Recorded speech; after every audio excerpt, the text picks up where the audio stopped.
ಆಗಿದೆ. ಇದೇ ನಮಗೆ ಹೊಸದಲ್ಲ ಕಾಂಗ್ರೆಸ್ನವರಿಗೆ. ಆದರೂ ಜಾರ್ಜ್ ಸಾಹೇಬರು more than politician is always one of the finest businessman we have got in this country and as well as state also.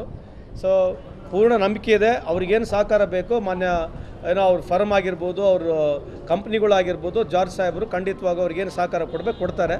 But ಈ I T ರೇಟ್ಗಳು ಕಾಂಗ್ರೆಸ್ನವ್ರಿಗೆ ಏನು ಹೊಸದಲ್ಲ, ಭಾಳ ಹಳೇದಾಗ್ಬಿಟ್ಟಿದ್ದಾವೆ. ಹೌದಾ? ಹೌದು ಸರ್. ಅಲ್ಲ, ಇದು ಸ್ಮಾರ್ಟ್ ಮೀಟರ್ ಇಶ್ಯೂ ಸಂಬಂಧಪಟ್ಟಂತೆ ಈಗಾಗಲೇ ಜೀತು ವೀರವಾನಿ ಅವರ ಇಡೀ ಟೀಮ್ ಮೇಲೆ ಆಗಿದೆ. ಹಾಗಾಗಿ ಸ್ಮಾರ್ಟ್ ಮೀಟರ್ ಇಶ್ಯೂ ರಿಲೇಟೆಡ್ ಆಗಿದೆ. ಈ ಮೊದಲು ಬಿ ಜೆ ಪಿಯವರಿಗೆ ಕ್ಯಾಗ್ ರಿಪೋರ್ಟ್ ಓದೋಕ್ಕೆ ಕೇಳಿ. ಬಿಹಾರ್ದು 70,000 ಕೋಟಿ ಕಾಣಿ ಇದೆ. ಎಷ್ಟು? 70,000 ಕೋಟಿ ಕಾಣಿ ಇದೆ ಅಂತ ಹೇಳಿ ಕ್ಯಾಗ್ ರಿಪೋರ್ಟ್ ಇದೆ. ಇದ್ರ ಬಗ್ಗೆ ಚರ್ಚೆ ಮಾಡ್ತಾರೆ ಕೇಳ್ರಿ. ಸುಮ್ಮನೆ ಏನೋ ಒಂದು ಆಟಕ್ಕುಂಟು ಲೆಕ್ಕಕ್ಕಿಲ್ಲ, ಯಾರಿಗೋ ಒಂದು ಇನ್ಕಮ್ ಟ್ಯಾಕ್ಸ್ ಮಾಡೋದು, ಇದನ್ನ ಬಗ್ಗೆ ಚರ್ಚೆ ಮಾಡೋದು, ಎದುರಿಸೋದು ಬರೀ ಬಿಟ್ರಿನಿಲ್ಲ. ಬಿಹಾರ ರಾಜ್ಯದಲ್ಲಿ ಅವರ ಸಮಸ್ಯೆ ಆಗಿರ್ತಕ್ಕಂಥ ಕ್ಯಾಗ್ ರಿಪೋರ್ಟು 70,000 ಕೋಟಿ ಎಲ್ಲಿದೆ ಅಂತ ಕೇಳ್ತದೆ. 70,000 crores. ಇದ್ರ ಬಗ್ಗೆ ಎಲ್ಲ ಚರ್ಚೆ ಆಗುತ್ತಾ? ಸ್ಮಾರ್ಟ್ ಮೀಟರ್ ಬಗ್ಗೆ ನೀವು ಕೇಳ್ತೀರಿ, we are very much ready to answer that.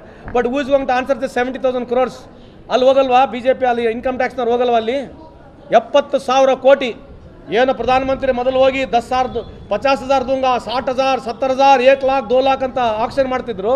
ಇವತ್ತು ಅದೇ ರಾಜ್ಯದಲ್ಲಿ ಬಿ ಜೆ ಪಿ ಆಡಳಿತ ಇರ್ತಕ್ಕಂಥ ಬಿಹಾರ್ ರಾಜ್ಯದಲ್ಲಿ ಪ್ರಧಾನಮಂತ್ರಿಯವರ ಸರ್ಕಾರ ನಡೀತಕ್ಕಂಥ, ಅಲ್ಲಿ ಬಿ ಜೆ ಪಿ ಸರ್ಕಾರ ನಡೀತಾ ಇದೆ. ಪ್ರಧಾನಮಂತ್ರಿಯವರು ಭಾಳಷ್ಟು ದುಡ್ಡು ಕೊಟ್ಟಿದ್ದೀನಿ ಅಂತ ಹೇಳ್ತಾ ಇದ್ದಾರೆ. ಬಿಹಾರ್ನಲ್ಲಿ 70,000 ಕೋಟಿ ಕಾಣೆ ಆಗಿದೆ ಅಂತ ಕ್ಯಾಗ್ ರಿಪೋರ್ಟ್ ಹೇಳ್ತಾ ಇದೆ. ನಮಗೆ ಅದಕ್ಕೆ ಅಧಿಕಾರ ಇದೆ. ಯಾಕಂದರೆ ನಮ್ಮ ಜಿ ಎಸ್ ಟಿ ಏನು ಹೋಗುತ್ತೆ ಅಲ್ಲಿಗೆ, ನಮ್ಮ ಜಿ ಎಸ್ ಟಿ ದುಡ್ಡು ಅಲ್ಲಿಗೆ ಹೋಗ್ತಕ್ಕಂಥ ಇಡೀ ಸೌತ್ ಇಂಡಿಯಾ ದುಡ್ಡು ನಾರ್ತ್ ಇಂಡಿಯಾಗೆ ಡೆವಲಪ್ಮೆಂಟಿಗೆ ಕೊಡ್ತಾ ಇದ್ದಾರೆ. ಇದು ಕೇಳಲಿಕ್ಕೆ ನಮಗೆಲ್ಲರಿಗೂ ಅಧಿಕಾರ ಇದೆ. ಸೌತ್ ಇಂಡಿಯಾ ಪ್ರತಿಯೊಬ್ಬ ನಾಗರಿಕನಿಗೆ ಅಧಿಕಾರ ಇದೆ.